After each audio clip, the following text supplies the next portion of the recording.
आकाश आनंद एक बार फिर से बसपा के नेशनल कोऑर्डिनेटर बन गए हैं। सोमवार को लखनऊ में हुई बैठक में यह फैसला किया। मायावती ने आकाश आनंद को वापस से वही पद सौंप दिया है। इस मौके पर मायावती ने कहा कि बसपा आने वाले चुनावों में मजबूती के साथ लड़ती हुई दिखेगी। साथ ही वह किसी भी पार्टी के साथ गठबंधन करने नहीं जा रही है, वह अकेले ही चुनाव लड़ेगी।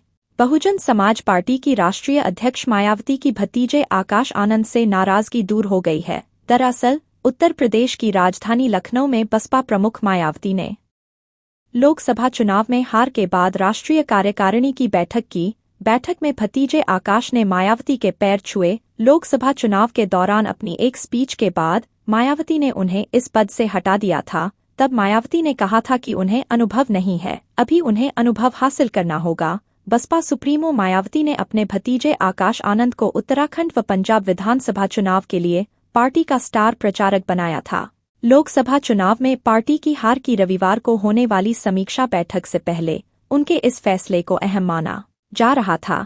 इस फैसले ने इस बात का इशारा दे दिया था कि आकाश आनंद की सक्रिय राजनीति में वापसी होने जा रही है।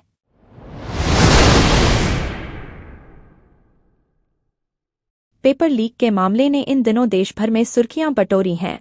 अब खबर है कि नीट यूजी में अनियमितताओं को लेकर केंद्रीय जांच ब्यूरो (सीबीआई) ने एफआईआर दर्ज की है। एजेंसी से जुड़े अधिकारी ने इस बात की जानकारी दी है। सीबीआई ने केंद्रीय शिक्षा मंत्रालय की शिकायत पर अज्ञात व्यक्तियों के खिलाफ मामला दर्ज किया है। शिक्षा मंत्रालय के एक वरिष्ठ अधिकारी ने बताया कि 5 मई को आयोजित की कई नीट यूजी परीक्षा में कथित अनियमितताओं और धोखाधड़ी के मामले सामने आए हैं।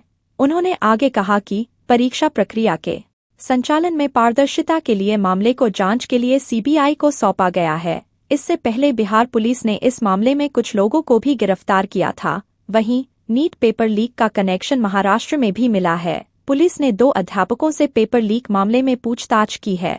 जिन अध्यापकों से पूछताछ हुई है उन्हें नांदेड़ की आंतक्रोधी स्क्वाड ने शक के आधार पर पकड़ा। बता दें कि विपक्ष और सामाजिक संगठनों ने नीट यूजी का पेपर लीक होने का आरोप लगाया और मामले की उच्च स्तरीय जांच की मांग की थी। ऐसे में केंद्र सरकार ने नीट पेपर लीक मामले की जांच सीबीआई को सौंपी।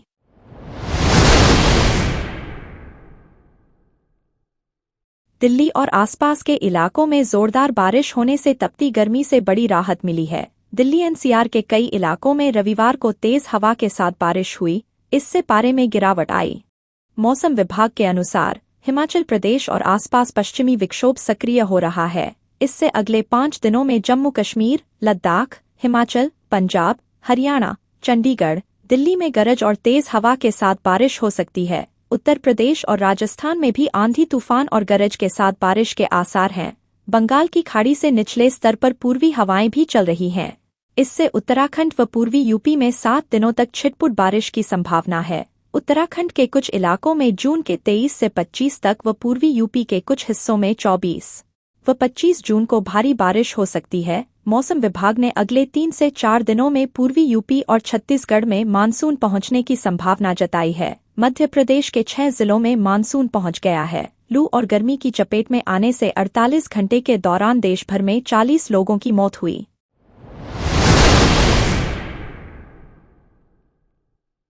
लोकसभा चुनाव को लेकर सिद्धार्थनगर जिले के इटवा विधानसभा क्षेत्र की 20 शाम को समीक्षा बैठक होनी थी। भाजपा के वरिष्ठ नेताओं के साथ बड़ी संख्या में कार्यकर्ता मौजूद थे। बैठक शुरू होती इससे पहले भाजपाई आपस में भिड़ गए और एक दूसरे पर आरोप प्रत्यारोप लगाते हुए नारेबाजी करने लगे। बात इतनी बड़ी कि दोनों गुट आपस में मारामारी करने लगे। किसी ने मारपीट व हंगामा का वीडियो बनाकर वायरल कर दिया, जो चर्चा का विषय बना हुआ है। हालांकि हम वायरल वीडियो की सत्यता की पुष्टि नहीं करते। लोकसभा चुनाव के बाद क्षेत्रीय महामंत्री व पर्यवेक्षक सुशील तिवारी जिलाध्यक्ष कन्हैया पासवान के साथ 20 जून की शाम समीक्षा बैठक करने पहुंचे थे। बैठक अभी शुरू होती इससे पहले एक गुट ने दूसरे गुट पर आरोप लगाया कि जिन्होंने लोकसभा चुनाव में साइकिल चलाई उनका समीक्षा बैठक है।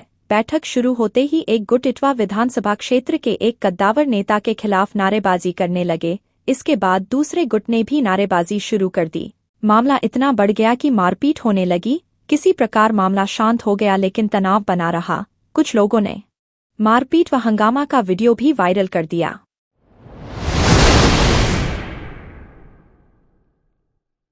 कर्नाटक के गृह मंत्री जी परमेश्वर ने रविवार को बताया कि जेडीएस एमएलसी सूरज रेवन्ना के खिलाफ एक पुरुष पार्टी कार्यकर्ता के कथित यौन शोषण की जांच सीआईडी को सौंप दी गई है।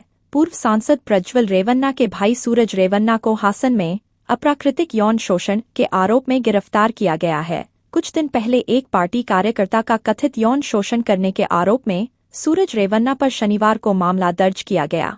इस मामले में सूरज के खिलाफ अप्राकृतिक अपराध सहित आईपीसी की विभिन्न धाराओं के तहत मामला दर्ज किया गया है। सूरज रेवन्ना द्वारा अपने परिवार के खिलाफ साजिश का आरोप लगाने पर परमेश्वर ने कहा, शिकायत आई है, इसके आधार पर कानून के अनुसार जो भी कार्रवाई की जानी है वह की जा रही है। इसके अलावा मुझे किसी राजनीतिक साजिश के बारे में पता नहीं है जिसका उन्होंने आरोप लगाया है। पुलिस महानिदेशक और पुलिस महानिरीक्षक के कार्यालय से हासन के पुलिस महानिदेशक और पुलिस अधीक्षक को भेजे गए संदेश में कहा गया है, हासन जिले के होलेनरसीपुरा ग्रामीण पुलिस स्टेशन में धारा 377, 342, 506, 34 आईपीसी के तहत दर्ज मामले को तत्काल प्रभाव से आगे की जांच के लिए सीआईडी को सौंप दिया गया है। मामले की फाइल को आगे की जांच के लिए तुरंत सीआईडी को सौंप दिया जाना चाहिए।